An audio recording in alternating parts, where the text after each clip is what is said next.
Good evening, and welcome to Let's Talk with Lakshmi, a show about us, our people, our community, our culture, our experiences. And viewers, today on Let's Talk with Lakshmi, I'm honored to bring on a very young, vibrant spiritual leader in our community, none other than Pandit Ji Arun Gossai.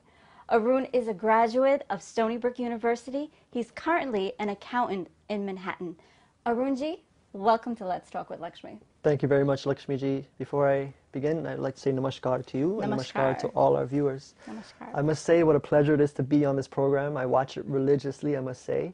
And I can't define you in any other way but charismatic. And I thank you. It's an honor and privilege to be on this show. And I'm sure it'll be a good time. Arun, well, thank you very much for those kind words, charismatic. I feel very blessed and honored that you're saying that today. And today we're here to talk about you. The reason why I invited Arunji onto Let's Talk with Lakshmi is because he's a vibrant spiritual leader.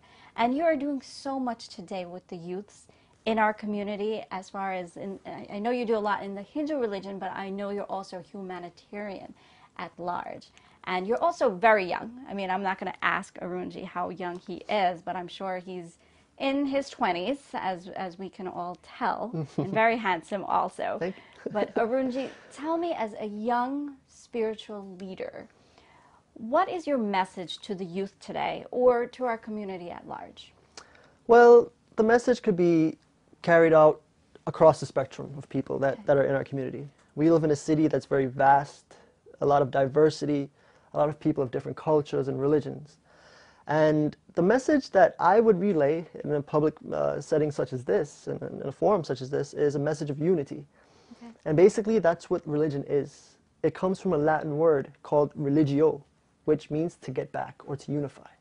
And I think, in my opinion, I think that our community, our families, and this world at large, if we were to unify, we would be such a powerful unit to tackle the challenges of the future, especially the younger people. Excellent. Now, speaking of unity and religion, in United States of America, around the world, there are many religions.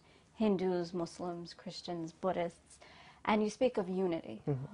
What would you like to see us unite and do? Anything specific? Well, let's start with religion, since we are people of religion. I consider myself, a young spiritual leader, up and coming.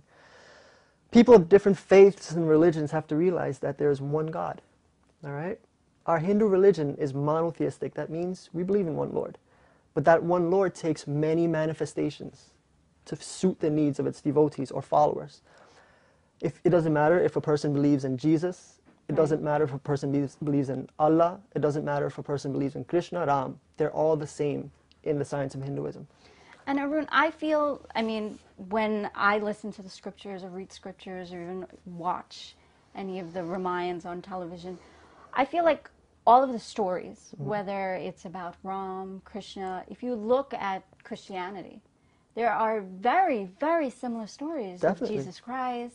Absolutely. Would you agree? I agree. Jesus was a man at the end of the day. Ram, Lakshman, Krishna, they were all men of stature. Okay? That's what differentiated them from the rest of the people. And I think, in my opinion, the way they carried themselves, the good deeds they did in their times, the way they treated people, the way they embraced others, it actually made people idolize such personalities. And I always say in my lectures, what makes you think that Ram, Krishna, Jesus even, was different from me and you? We are all avatars. In Hinduism, we believe that an Atma, a soul, resides in each and every one of us. And it's up to us, it's up to the individual to believe this and actually have faith that we too can be just like Ram. We can live up to his examples, the precedents, many examples left behind in the Ramcharitmanas. Lord Krishna left many examples in the Bhagavad Gita. It's up to us to follow. And this is the way to realize them. And this is the way to unify, in my opinion. Now, our religion teaches us that God is within us. God lives in us. Right. In your opinion, when we see someone do something wrong, or maybe commit a murder, or steal, but yet God is supposed to be in us, what would you say makes this person do something in such a negative manner? Well, Lakshmi, in the Ramcharitmanas, Tulsidas Ji says that in every single human being, there's something called Sumati and Kumati. And what is Sumati and Kumati? Sumati is basically knowledge Okay. that comes from good deeds and comes from the good side of us. All right? Kumati is doing bad things because we are ignorant of the situation. So the person who is stealing, the person who is doing the wrong things, the person who is not living up to the expectations of the elders in the community, they are basically governed by something called Kumati, which is simply ignorance. Now it's up to people of higher standings in life, the priests, the doctors, professionals, and as well as religious people, Okay. to help these people, especially youngsters, come out of Kumati, which is ignorance, and enlighten them and bring them into a state of Sumati. And bringing out Sumati comes with the phrase Sattvic, which is divine qualities. And it's up to us, people like spiritual leaders, role models in the community, to bring about knowledge and to make people understand that they are more divine than they are bad.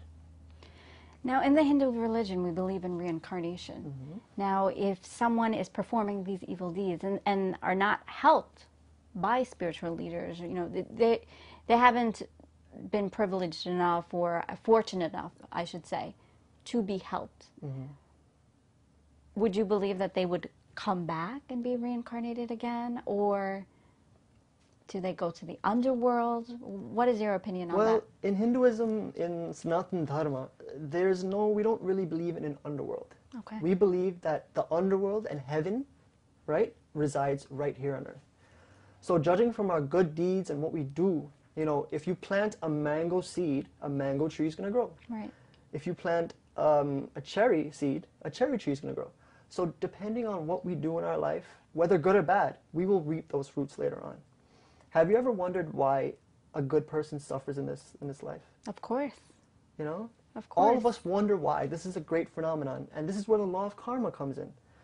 We must have done something, a good person who was suffering and going through tremendous hardships in this life, we must have done something in the past, In our past recent lives. or as far back as the last life, that wasn't satisfactory. And the good person who is undergoing some kind of hardship is simply burning out their bad karma.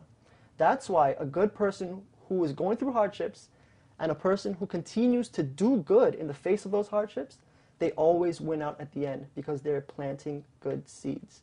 And when you plant good seeds, it doesn't matter what happens to you at this present time, it always ends up getting better. This is our Excellent. philosophy. Excellent. So viewers, keep faith. If anyone's out there experiencing any bad times or just wondering what's going on, don't worry. We have to live through our karma, and eventually Things will get better. we will see the rainbow. We'll see the sunshine. Most definitely. Now, Arun Ji, tell me, our youth today. It's very hard growing up in today's society. Everywhere you turn, it's difficult to decide. Do I do the right thing? Do I do the wrong thing? Where do I go? Do you think religion can help guide our youths of today? Definitely. Religion is a powerful tool, in my opinion, to guide young people and older people alike. Young people, especially in New York City, they're going through, a lot of difficulties every day. Many challenges are posed to youngsters in particular. Questions come up. And I went through this growing up, a product of the New York City public school system, Right. You question yourself. Am I fitting in? Am I doing what it takes to be better every day? How are my friends looking at me? Are my parents proud of me? Are my teachers proud of me? All these questions seem to attack us and bombard us at once. But religion gives us a tool to better ourselves every day. If the youngsters out there would simply read chapter 12, verse 13 of the Bhagavad Gita, for example, the last line is Samma Dukkha Sukha Kshami. And it basically says, treat bad times and good times alike. Bad times will happen. Good times will happen. But it's up to us to handle them in the appropriate manner. And if we as youth can consult elderly people, priests, our parents, good friends, people that are higher up in society, we can face these challenges. If we have faith in God, have faith in ourselves, most importantly, believe that we are greater than we think we are in the long run, and just treat everybody like we want to be treated, life will be so good. And this is what the youth have to understand. And just always have faith. I know a lot of times, you know, people run to God and pray only in times of need. When something goes wrong, you're like, oh, God, help me. But we have to remember that even times, good times, and just every day, you know, take the time out and thank God for what's going on in your life. And that's the way I start my day, Lakshmi. From as far back as I can remember, I always wake up and I thank the Lord for a new day. And it actually gives you a gratifying feeling when you do that. You feel so grateful to a higher power that has blessed you to see this new day. As you take a shower in the morning, thank God that you have a variety of soap to choose from where other people don't have this chance. As you go to school in the morning, and this is geared to the youngsters out there, thank God that you have the ability to go to school. Go to school. Not many children have that opportunity. You know, and we see, you look at the TV today and what's going on in Egypt in different parts everywhere. of the world, where kids are, you know, their academic lives are destroyed by what's going on. But we live in such a society where the only direction that we can go is up, but it's ultimately up to us. Arun, let me ask you, you're very young, very vibrant, as I said, very handsome, okay? When did you decide to go into Pandit eye work? Well, I decided to follow, you know, spirituality deeper, I would say, about 3 years ago. You know, all throughout my life, I've been, you know, surrounded by people who have influenced me to walk this path. You come from a great religious family. I mean, everyone I'm sure who's watching Let's Talk with Lakshmi knows that you are the son of the late Pandit Prakashji. So obviously you've grown up in the spiritual life. But growing up as a child, did you ever have any thoughts of becoming a Pandit? Never had Not any thoughts of becoming a years. Pandit or a spiritual 3 leader. years ago, okay. You know, growing up, I mean, we grew up, my dad founded Bhuvaneshwar Mandir in Brooklyn, New York, in a basement. And I remember as a toddler attending that mandir.